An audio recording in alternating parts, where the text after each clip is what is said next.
ఏం చేసినావు అంటే ఇగో ప్రభుత్వంతో ఉండుట్లా ఇవన్నీ కూడా జరుగుతున్నాయి. ఈ విషయాన్ని మీడియా ద్వారా ఎంపీ గారు కూడా తెలియజేస్తా ఉన్నాం.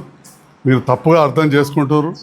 మా మీడియా మిత్రులు కొందరు కట్ పేస్ట్ పెట్టి లేకపోతే నేను ఒకటి మాట్లాడితే ఒకటి మీకు చెప్పి మీకు చెప్తున్నారు. మీరే అన్నారు నేను మొత్తం చూడ మా పిఏ ఏదో చూపిస్తే అన్నారు. అది ఎప్పుడు కూడా ఏనాడు కూడా అంటే నేను ఏదో భయపడి చెప్తలేను. మర్యాదలు ఉండాలి, రాజకీయాలలో విమర్శలు ఉండాలి, కానీ దానికి ఒక పద్ధతి ఉండాలి. ఇక ఏది పడుతుంది మాట్లాడితే ఓసారి నీ పద్ధతి ఉందా ఏ పార్టీ అంటే చూస్తున్న దేశమంతా కూడా భారతీయ జనతా పార్టీ ఎన్ని రాష్ట్రాలలో ఎన్ని ముక్కలు చేస్తుందో అందరు చూస్తున్నారు.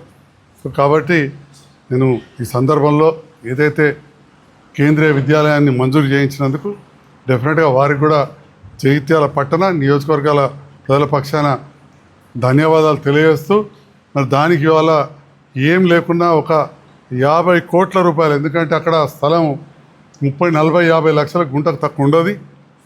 50 లక్షల గుంట తక్కువ ఉండదు. 50, 40 గుంటలు అంటే 50 లక్షలు ఇంటూ 40 అంటే ఎంత తెలుసుకోవాలి. ఇంటూ 200 గుంటలు 5 ఎకరాలు ఇస్తూ ఉన్నాం. అంటే దాదాపు 40-50 కోట్ల రూపాయల ఆస్తి తెలంగాణ రాష్ట్ర ప్రభుత్వానికి చెందింది, ప్రజలకు చెందింది.